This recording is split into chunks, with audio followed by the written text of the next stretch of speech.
What if the habits you have been fighting for years aren't actually a failure of willpower? What if the reason you keep returning to the same behaviors is that at some deeper level, your mind has learned to protect, reward, or reinforce them? We often tell ourselves, I just need more discipline, but lasting change may require something different, understanding the subconscious patterns behind our behavior and learning how to change them.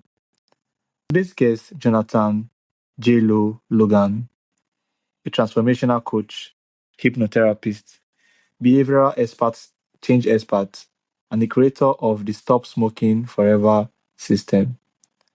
After beginning his career in law and eventually realizing that an 80-hour work week wasn't aligned with the life he wanted, Jonathan spent more than 3 decades studying psychology, neuroscience, hypnotherapy, NLP, self regulation, coaching, and human behavior.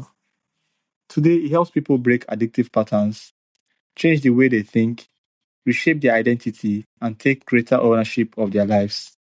But his work goes beyond smoking cessation. It's really about a much bigger question. How do you stop being controlled by patterns you didn't consciously choose and start intentionally creating the person and life you actually want? Jonathan, welcome to the show. Hey, thank you, Darlington. It's really nice to be here. It's a pleasure to meet you. Thank you so much. And I hope you enjoyed that introduction. Yes, it was a very gracious introduction. I hope to live up to it. Okay. So you say that many behaviors aren't really a willpower problem. So tell us, what is actually happening when someone desperately wants to change but keeps doing the same thing? Yes, yes, it's a great mystery for most of us.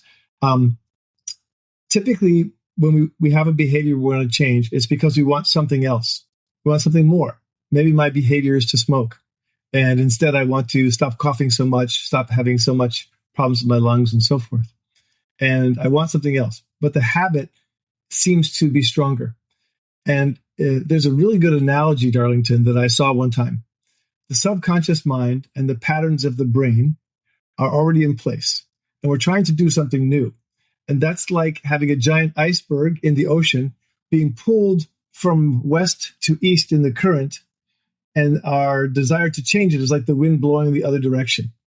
Until we change the undercurrent of our brain, and until we change the subconscious mind and the patterns in the brain, then it's very difficult to just change the behavior. Now, having said that, it can be done.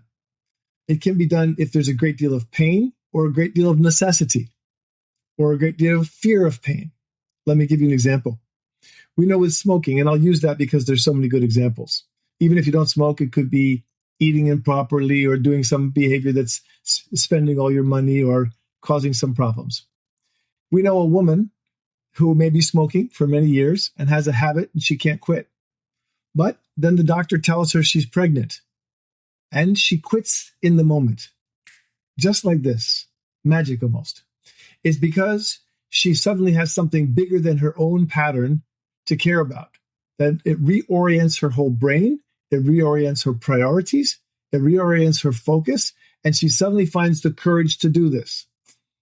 It's the same way when, for a man, typically, he's smoking, maybe he's 50 years old, smoking, can't quit, doesn't quit, tried 100 times, but then his doctor says, hey, Joe, I think you have prostate cancer. You need to stop smoking. And next thing you know, he puts the cigarettes away and never touches them again because he's afraid of the cancer. And so sometimes fear or joy, like the woman with the baby, and desire and passion to protect the baby from smoke, or fear of the cancer for the man, those things can be compelling and break the pattern. What we're dealing with, Darlington, is that the human brain works very efficiently and effectively at creating patterns that what they call automate processes. For example, if you tie your shoe, let's say you're 25 years old, you go to put on your shoes, you tie them, you walk out the door. You don't have to think about it. Why? Because your brain has already taken this behavior and made it into a permanent pattern. In the same way, If you have anything in your life that you've done for a long time, you're going to have a pattern for it. For example, I have a friend who's been driving, he drives a truck and he delivers all across the country back and forth. And he at first was very scared to drive these big giant trucks. And he realized, the weather can change. There's ice on the road. There's rain. And I have a big truck full of a lot of heavy things. It's not the same as a car. It's going to take a lot longer to stop. And so he was very careful and very scared. But now his brain has taken in thousands and thousands of hours of driving. And it's almost like the truck is an extension of his body. When you and I walk, maybe we can throw a ball back and forth to each other and talk at the same time, or ride a bike and talk to each other, because we have the pattern of riding a bike or throwing a ball already in the subconscious mind, already in the body itself. The body remembers. And so for him as well, truck driving, the whole truck becomes an extension of his automatic behavior. So when we're fighting that, when we want to change it, it can mean a lot of effort, because we actually have hardwired in the brain. The neurons in the brain have created patterns. They've worked with the rest of the body and the neuromuscular patterns in the body to create these patterns. And the next thing that happens that keeps the pattern there is that the pattern gives us signals and gives us rewards for doing the pattern.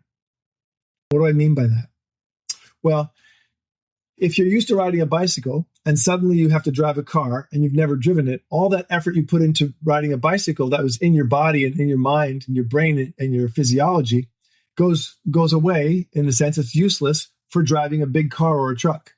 That requires a whole different neuromuscular attention from the brain and thinking and capacity. So your brain now has to have another steep learning curve, and this takes effort. So changing takes effort. And we resist effort because biologically, evolutionarily, extra effort puts you at risk of survival. So you want to keep the patterns. Patterns are survival. We build the patterns in our brain over millennia, thousands and thousands, hundreds of thousands of years. Humans built patterns in our lives to keep us safe, to get us food, to help us find mates and raise children, and so on. So any new pattern is something that disrupts the system. Does this make sense? Yeah, sure. Every new pattern disrupts the system. So let's use smoking as an example. Why can someone genuinely want to quit and still feel almost compelled to light another cigarette? Yes. Part of it is that not only are our patterns unconscious, but our reward systems. Our reward systems, our dopamine that we get, the relief that we get. So when someone smokes, right, typically, I can only speak to it in the US and Europe because I don't have experiences outside of there. They get to go outside the building, take a break, in other words, from their work or whatever they're doing, take some time to breathe deeply because they're pulling the cigarette smoke in and then relaxing. It's just letting go of the smoke. It's actually physiologically very relaxing for them to do that, but the cigarette nicotine creates tension. So it's a combination of relaxing and tension at the same time, which is really quite engaging for a human being. We turn out, we like that. And also it allows the person to take a break from their everyday life. It allows them to take their thoughts. So it's difficult to make that break from what we're getting dopamine, we're getting maybe connection because there's some other guy out there smoking with us and we're talking about the day and the news or the sports. So it's a whole social, psychological, emotional, and physiological pattern and construct that holds it in place. So if we want to change it and suddenly stop smoking, we're really running up against those patterns, those behaviors, those rewards, right? All the reinforcement that keeps it there, and the relationships of us. But most importantly, in some sense, it's identity. Do you know what the number one thing someone says to me when I ask them about their behaviors and their habits when they're smokers? They say, well, I'm a smoker. And I find that very strange because how long do you spend on a cigarette? Oh, 5 minutes. Okay. How many times do you smoke a day? 10. Okay. That's 50 minutes. So in 50 minutes of your day, that is your primary identity. You didn't say you're a plumber or an electrician or in construction. You said you're a smoker. The other thing is they also say, I can't stop smoking. And I often laugh at that because I say to them, I say, okay, Dave or Bob, do you smoke in your sleep? And they laugh. And they say, well, of course I don't smoke in my sleep. I say, okay, so you're not a smoker for 8 hours a day. Is there anyone that stops you from smoking? Well, no, but I can't smoke while I'm asleep. Okay, but you could wake yourself up to smoke. How about this? Have you ever flown on an airplane or been on a train where they don't allow smoking? Yes. And how long were you there for? Oh, several hours. Okay. Well, were you smoking then? Well, no, you're not allowed to. Ah, Dave, Robert, Sue, whoever. So when someone else tells you you can't smoke, you can make yourself not smoke, but you can't tell yourself to not smoke. How is that working? Doesn't make any sense. So what happens is they have an identity that says, I can't stop myself from smoking, but other people can. I'll do what I'm told. I won't smoke on the airplane. I won't smoke on the bus. I won't smoke on the train because it's not allowed. But when it's allowed, I can't stop myself. So this is an internal contradiction they have about when they're allowed to smoke and who they are and how they do it. So we have to break that habit. We have to break that context.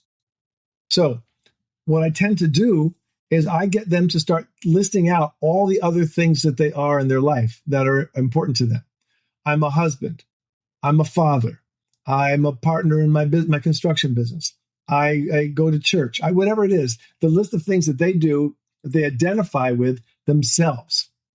And then I have them rank them in order. Which of those things are most important to you? And you can do this with any habit. Let's say you wanted to go to the gym, Darlington. You say, well, I want to go to the gym. I want to add 10 kilos of muscle. I want to get strong and fit and healthy. But, it's hard to get up in the morning and go to the gym before work or even after work when I'm tired. Okay, great. So what we do is we have to associate going to the gym with really good feelings, with the positive goals you have, get you a dopamine hit when you go, get lots of rewards, and reinforce it. And if we're really smart, we'll tie it to another habit that you also like. Does that make sense? Perfect, Jonathan. That makes sense.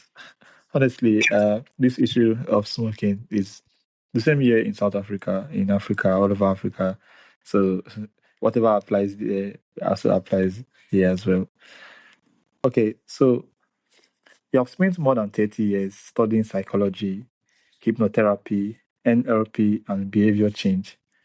What do you understand about human behavior today that you wish you did understood 30 years ago?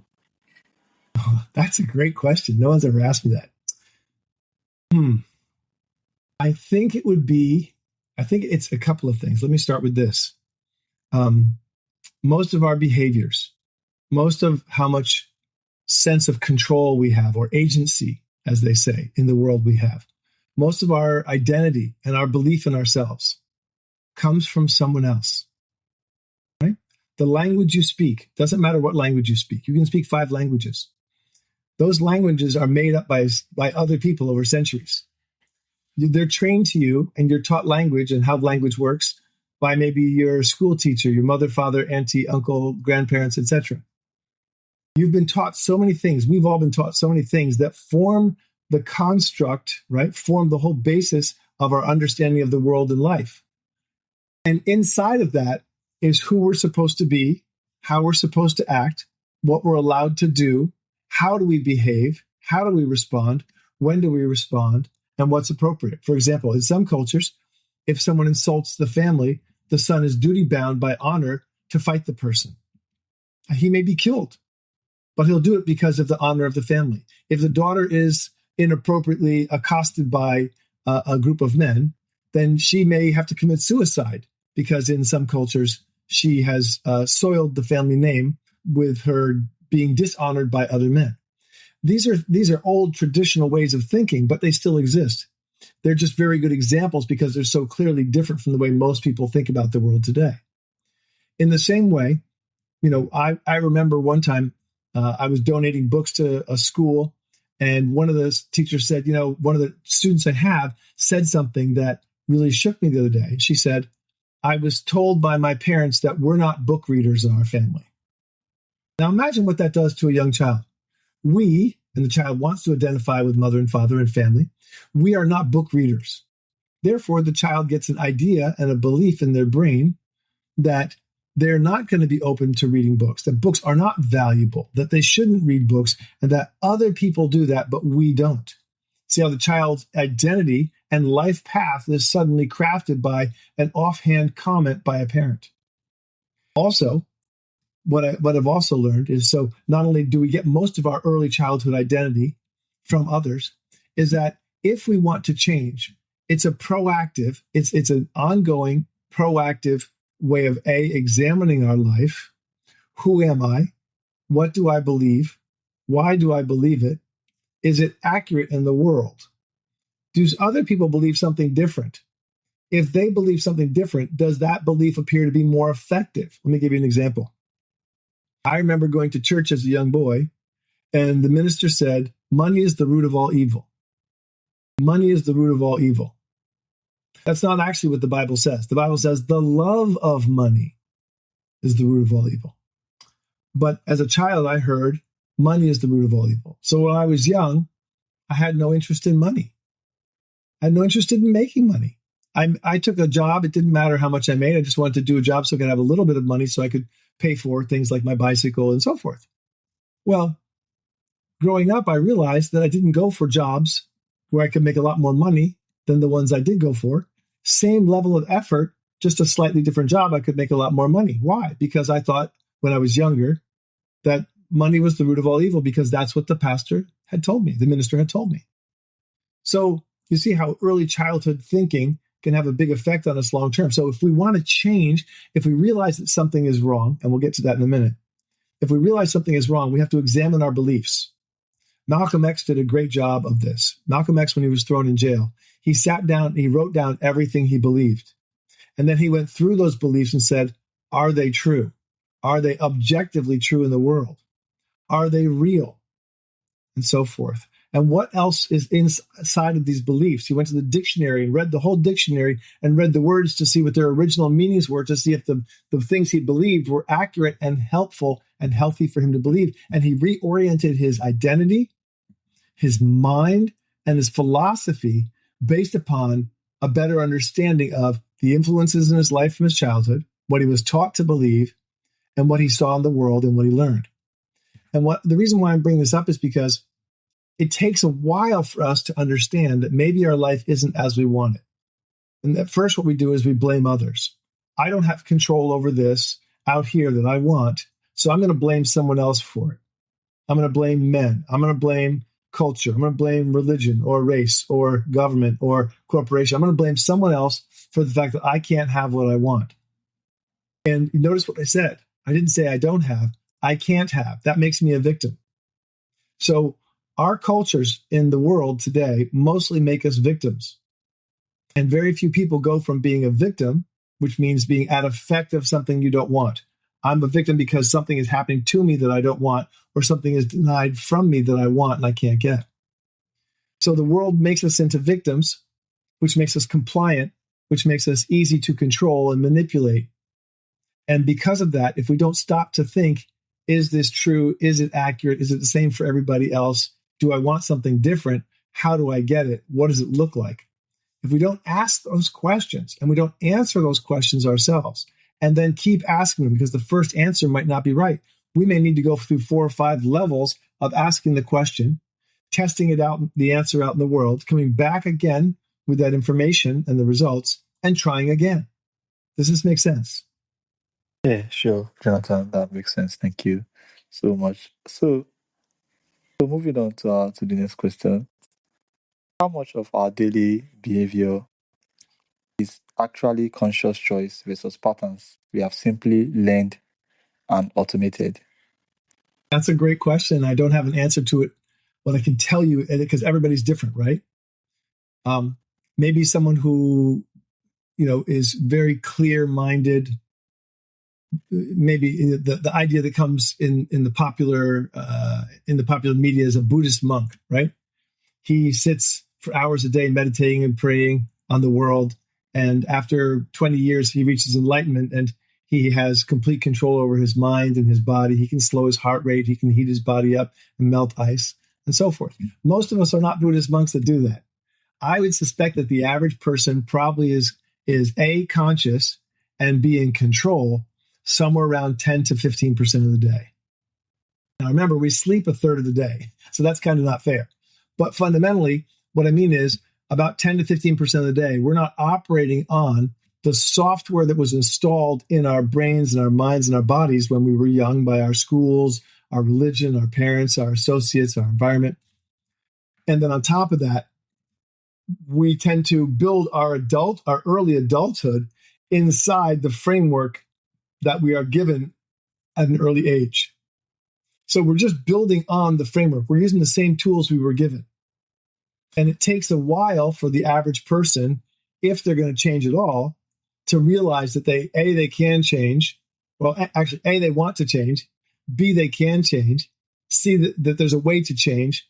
And D, that to get the support and the help and the coaching and so forth, and whatever books, popular personal growth books, whatever, a pathway so they can change. And then to sustain it, they need courage and perseverance, which not everybody has. That's also a learned skill, right?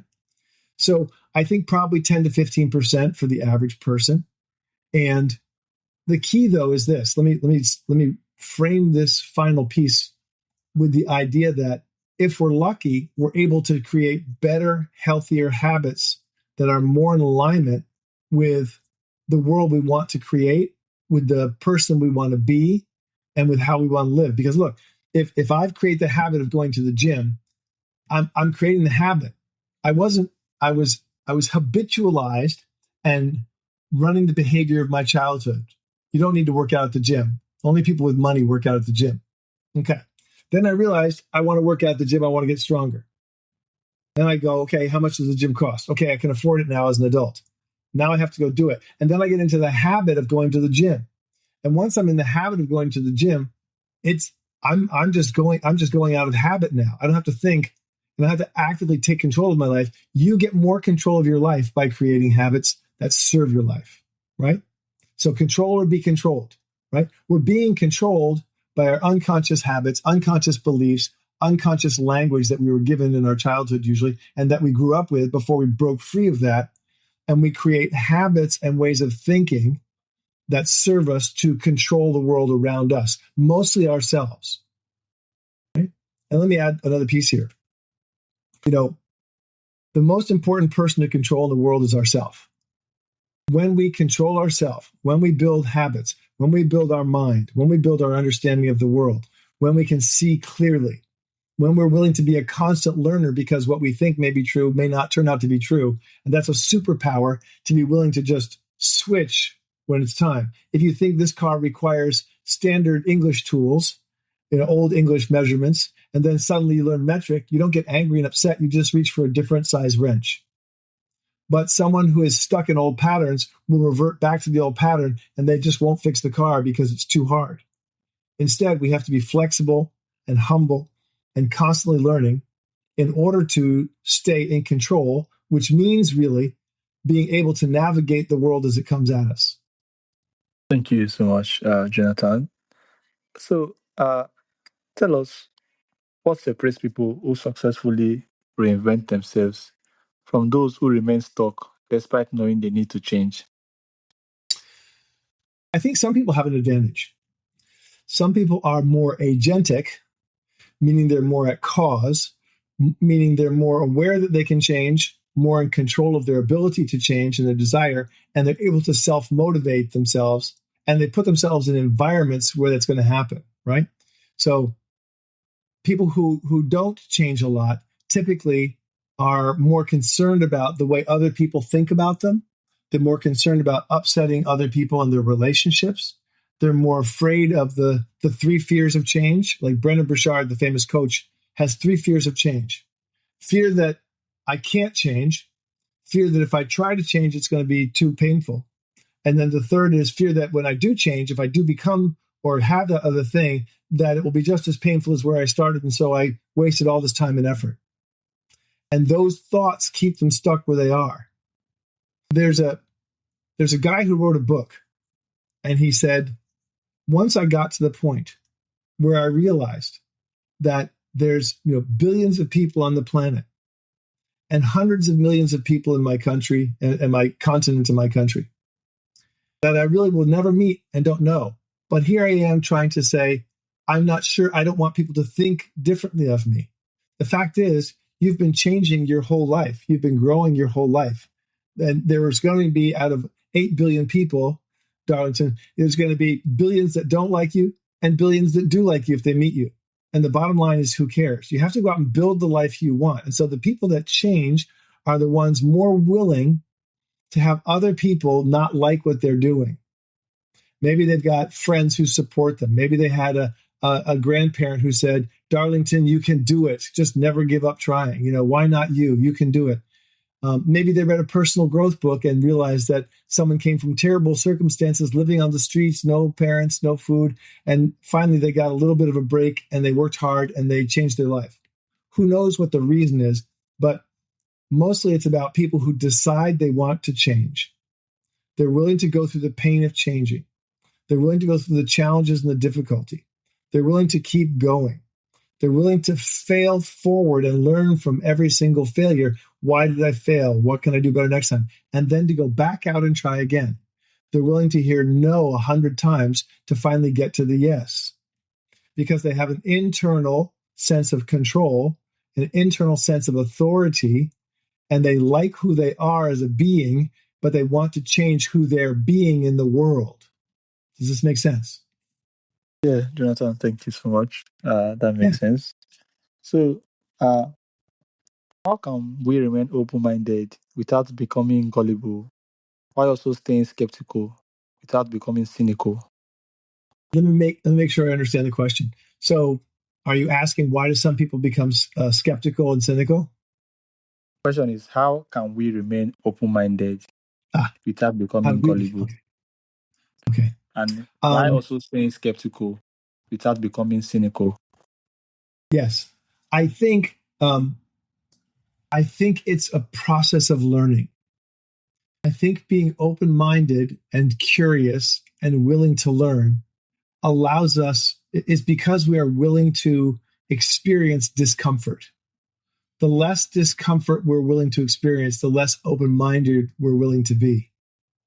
And when I say discomfort, I mean discomfort around our identity, discomfort around what we experience in the world, the treatment from others, uh, discomfort from our family and friends thinking differently of us.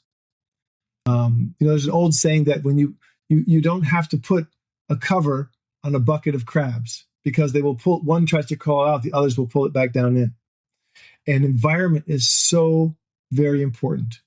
I think people who put themselves in healthier environments, whether it's to go to university or to have a good support group or healthy friends, those people tend to be less cynical. Those people tend to be more successful. Those people tend to have an open mindset and keep growing.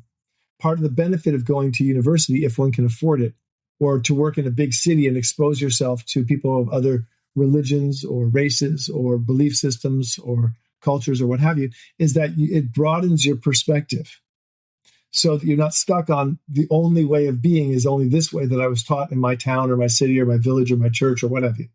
To know that other people may like this flavor of ice cream while you've always liked this flavor of ice cream. And maybe you try it and say, they're both good, but I still like my flavor better. So that capacity to grow and to experience and to be open to new things is, I think, a skill. You have to try it and find out it's okay. Because remember, we're pattern keepers. Our neurology is designed for patterns. Our emotions and our neurochemistry is designed for keeping patterns for safety and security, right? We want to protect, reinforce, and reward those patterns.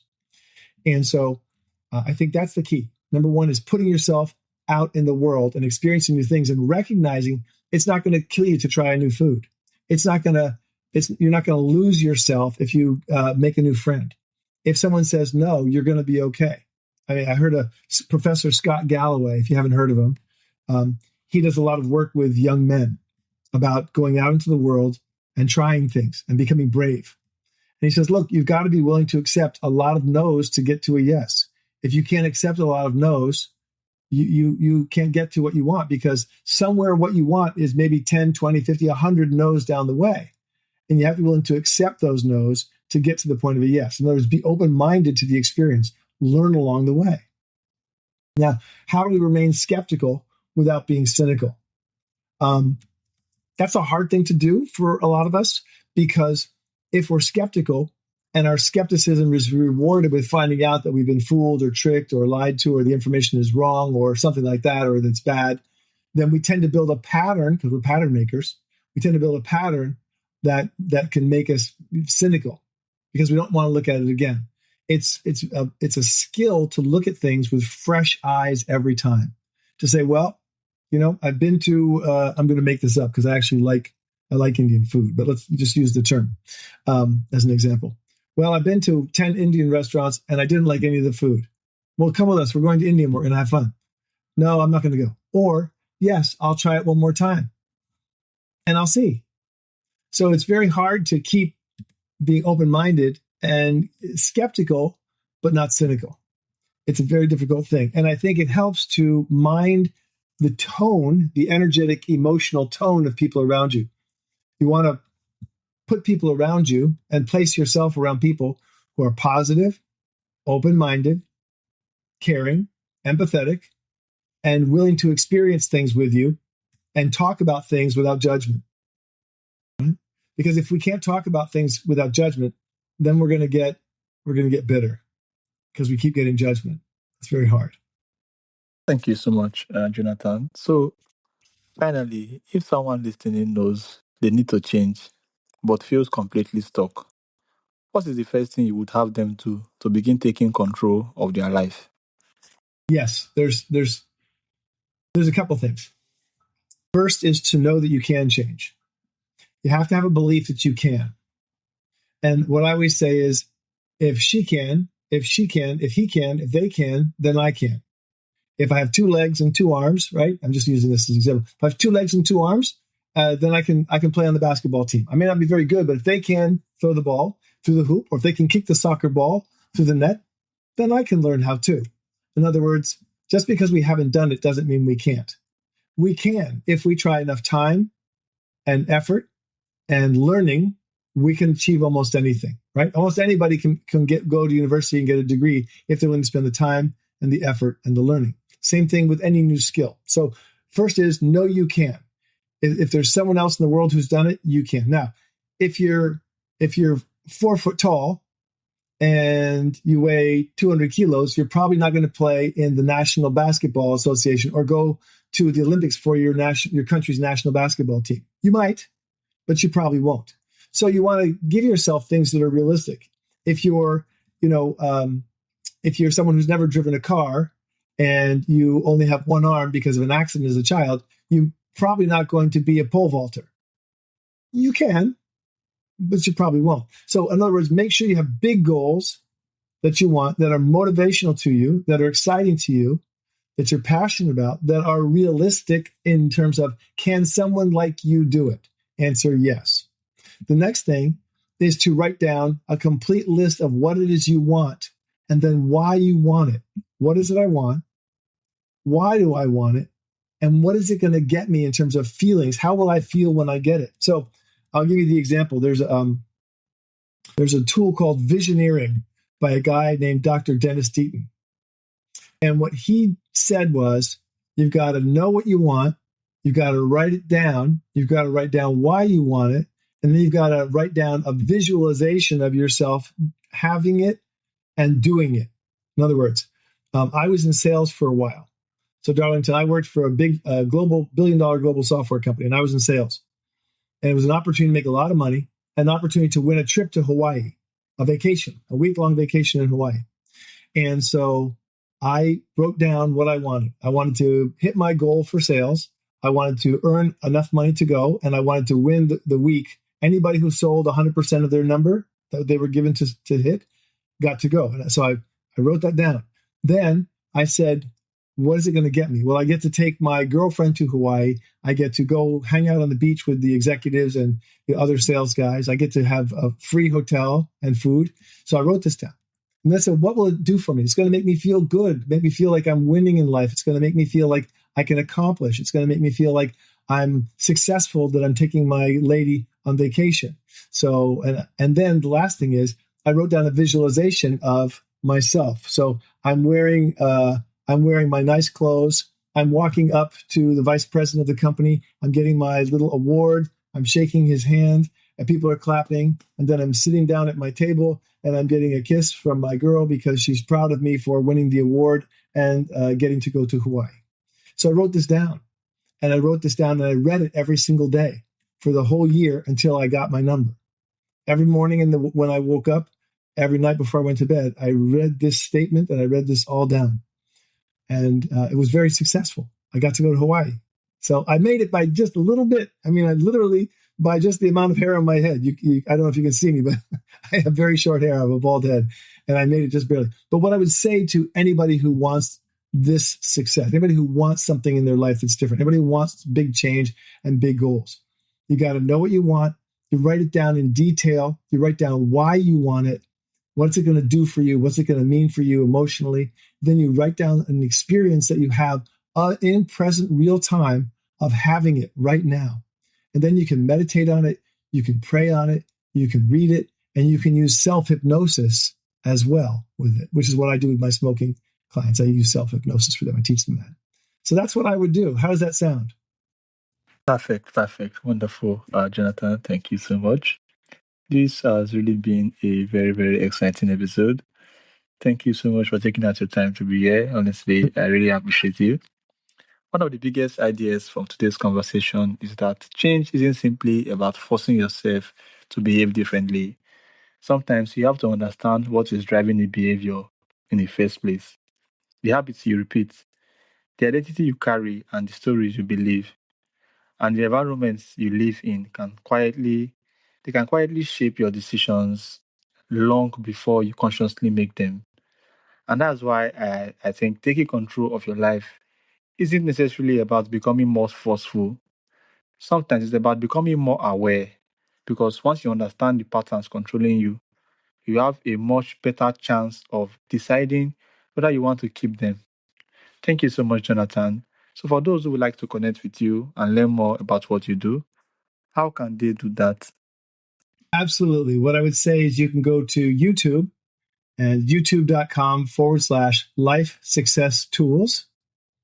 And if you're a smoker, you can download the free ebook on how to stop smoking from stopsmokingforever.life. So those are where people can find me. Thank you so much for having me on as a guest today. It's a pleasure to meet you. Thank you so much. And to my audience, if this episode is speaking to you, as always, make sure you share it with someone out there who needs to hear this. I love you guys so much, and I'll see you guys on the next episode on the show. Thank you so much, Jonathan, and have a wonderful day ahead. You're welcome. Take care.